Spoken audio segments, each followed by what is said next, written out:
What's going on, everybody? Kalipa's Tech here, coming back at you with another video. This is tips, tricks, and cool features for the BLU F91 5G. In this video, I'm going to be going over some different tips and tricks for this phone that you might not know about. So let's get started.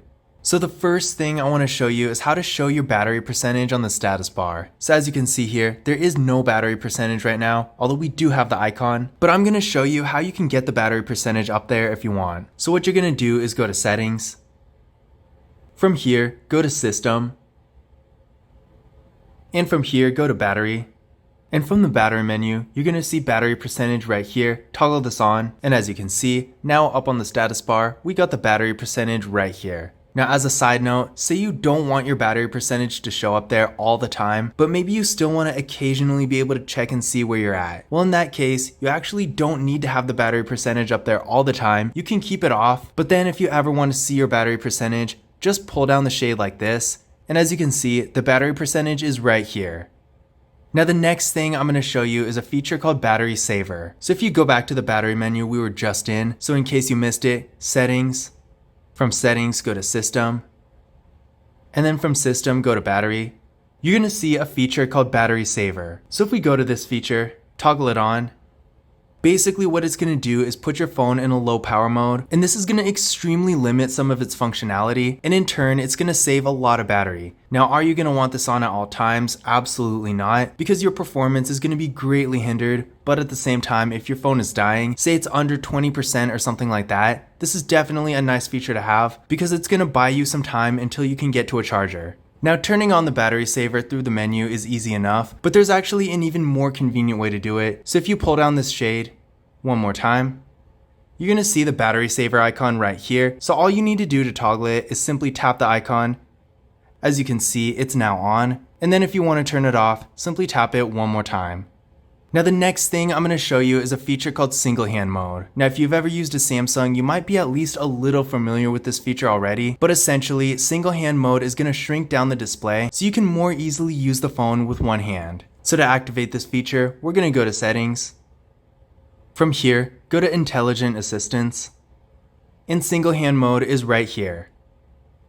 So as you can see, the feature is on by default on this phone, but in case for whatever reason it's not on yours, then this is where you're going to go to turn it on. Now unfortunately, unlike Samsung phones where all you really need to do to activate this feature is double tap a button, with the BLU F91 5G, single hand mode is a little bit trickier to use, so I'm going to try to make this as simple as possible. So as you can see from this diagram here, the way you activate this feature essentially is by sliding your finger back and forth across the navigation bar. So for example, if you want everything to be on the left side, you're going to go like this, and as you can see, the display is basically shrunken down towards the left side of the screen. Now to get out of single hand mode, simply tap anywhere in the blank area like this, and there we go, it's back to normal. Now say you want things to be on the right side. To do that, you're going to go like this, and there we go, it's on the right side. Pretty simple, maybe not quite as smooth and convenient as Samsung's one-handed mode, but it still does get the job done. So essentially, when you're in single hand mode, you can use the phone like normal. The display is just going to be a little bit smaller, so if you're using the phone with one hand, it's a lot easier. And again, if you want to go back to normal, tap anywhere in the black area, and it's going to go right back. The next thing I'm going to show you is a feature called reverse wireless charging. Basically what this does is allows you to use this phone to wirelessly charge another phone. Of course, that phone does have to have wireless charging, but in general, despite being a little more of a niche feature, it's still really cool and it's definitely something not every phone in this price range has. Now with that being said, to activate this feature, you're going to go to settings. From here, go to intelligent assistance. In this menu, wireless reverse charging is right here. Toggle this on. Hit OK. And now essentially this feature is active, and now to actually use this feature, what you're going to want to do is place this phone face down like this. Take the phone you actually want to charge, so we got an iPhone 13 here. Put it on the phone like this. And as you can see, it's charging. The next thing I'm going to show you is a feature called 3-finger screenshot. This is basically an alternate way to take a screenshot that in my opinion is a little bit more convenient than pressing the buttons, and it looks really cool too. So to get to this feature, we're going to go to settings.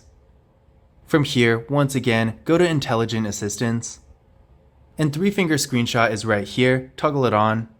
And now with this feature active, put 3 fingers on the screen, go like this, and that's pretty much it. So as you can see, while this feature is obviously not going to change your life or anything, it is still a real nice thing to have, and in my opinion, is a lot more convenient than having to go like this.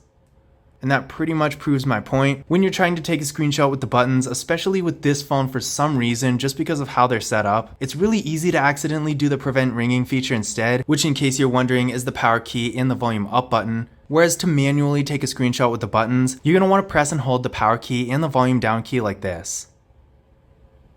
So like I said, I feel like the 3-finger screenshot is a lot easier and just more convenient in general. But if you've never used this feature before, the motion might be a little tricky, so let me show you one more time. So put 3 fingers on your display and make sure all 3 fingers are touching it at the same time. And then simply swipe down. And there we go. Now the next thing I'm going to show you is a quick way to open your camera. So no matter where you are on the phone, whether you're just on your home screen, maybe you're on an app, or even if your phone is locked, all you need to do to open your camera is simply double press the power key like this, and it's going to open right up. This is real convenient if you're trying to capture something quickly in the moment, because while going to the home screen and opening the camera app is easy enough, if you're doing something else on your phone, then just double tapping the power key is a little bit more convenient. The next thing I'm going to show you is a feature called Nightlight. Now what Nightlight does is essentially tints your screen in an amber color, and this is going to help filter out blue light that could be harder on your eyes. The reason it's called Nightlight is basically because people tend to use it at night, but of course you can use it any time of day, it's really up to you. So to activate Nightlight, we're going to go to Settings. From here, go to Display. And from this menu, go to Nightlight right here. Toggle it on. And that's pretty much it. As you can see, the screen got a lot warmer, and you can also toggle it to fit your preferences. You can also time it, so you can have it turn on from sunset to sunrise, or your own custom time.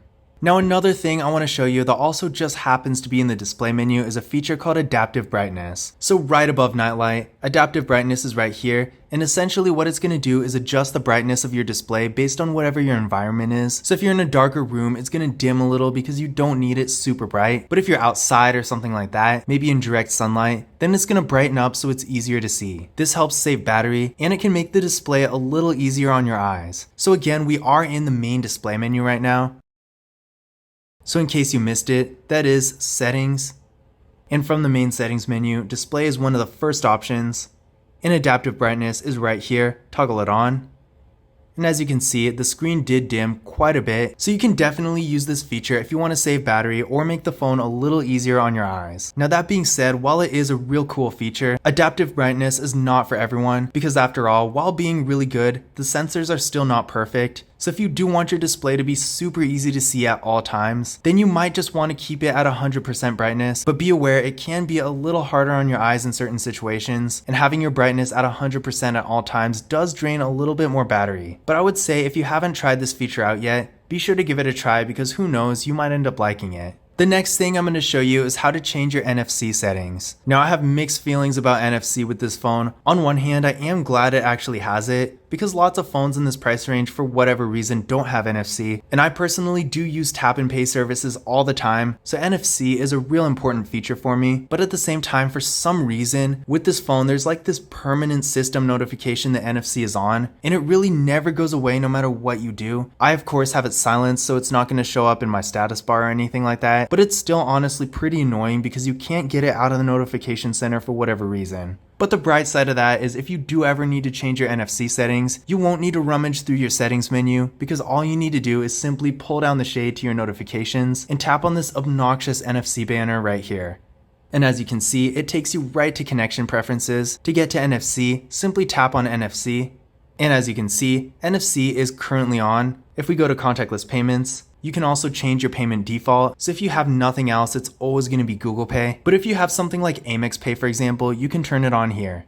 Now the last thing I'm going to show you is how to change your default apps. Now in case you don't know, there are certain Android apps that you can have a bunch of different alternatives for, like for example the messaging app. You could have something like WhatsApp, Facebook Messenger, something like that. Or for your browser, on this phone it does default to Google Chrome, but maybe you use Firefox or something like that. You can always do that instead. Now I personally don't have any alternative apps on this phone, so mine are obviously stuck on the defaults, but all the same, if you do have different preferences, I'm going to show you how you can change your defaults. So first things first, go to Settings.